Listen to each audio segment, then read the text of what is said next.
O que a gente entendia, no entanto, eu acho que eu e muitos economistas, era de que o Banco Central brasileiro ele seria tolerante com a inflação, né? Não só por conta da transição no comando da autoridade monetária, mas por conta da experiência passada. A gente já teve recentemente aí, entre 2011 e 2015, um Banco Central que deixou a inflação correr acima do centro da meta. Aqui na América Latina, o México, durante muitos anos, optou por ter uma inflação estável e não uma inflação na meta. Então a gente imaginou que essa seria uma saída aqui do nosso Banco Central, né?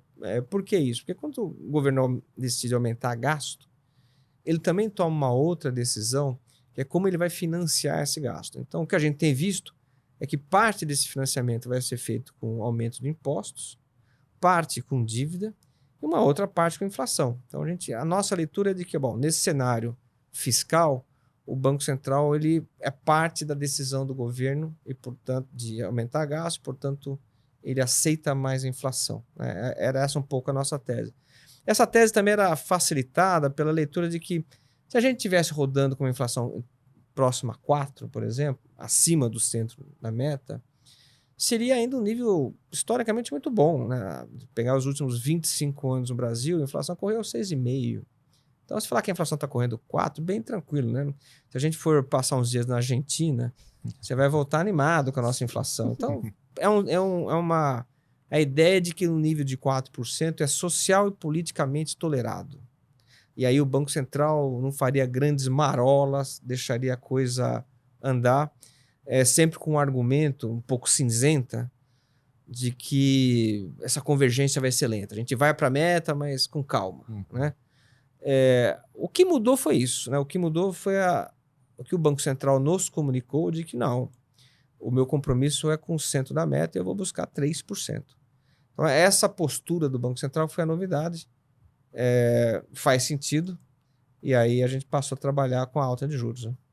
E você avalia isso como sendo bom? Essa postura do Banco Central é mais hawkish, assim, por assim dizer? Tipo, qual que é a sua avaliação aí em relação ao Campos Neto à frente do Banco Central? E agora, entrando o Galípolo, também se esperava que ele fosse ser mais leniente com a inflação. Isso. E não é o que está se mostrando, né? Não, você fez várias perguntas aqui. Como a gente teve o presidente da República liderando um debate nacional contra o Banco Central, então era natural esperar que, quando ele indicasse o presidente do Banco Central, como indicou, esse novo diretor, esse novo presidente, ele seria mais tolerante com a inflação, ou teria uma estratégia de política diferente, né? Não foi o que aconteceu. A boa notícia é de que a gente tem um Banco Central independente que se protege dessas pressões políticas de curto prazo. Se você perguntar para qualquer político, ele vai sempre ter um cálculo em ano eleitoral de aumentar gasto público, reduzir juros, fazer a economia andar. Com a economia indo bem, as avaliações do governo normalmente melhoram e as chances eleitorais do presidente, do governo, aumentam. Então, a lógica eleitoral de curto prazo normalmente explica incentivos fiscais monetários, que os cientistas políticos chamam de ciclo político dos negócios. É um padrão nas democracias. Então, seria razoável, quando você olhasse o ciclo político, as críticas do presidente, troca de comando, que a gente tivesse uma outra postura, né? Agora, essa postura é bem-vinda porque ela reforça a autonomia do Banco Central. A autonomia do Banco Central está inserida num debate sobre a autonomia das agências, de maneira geral.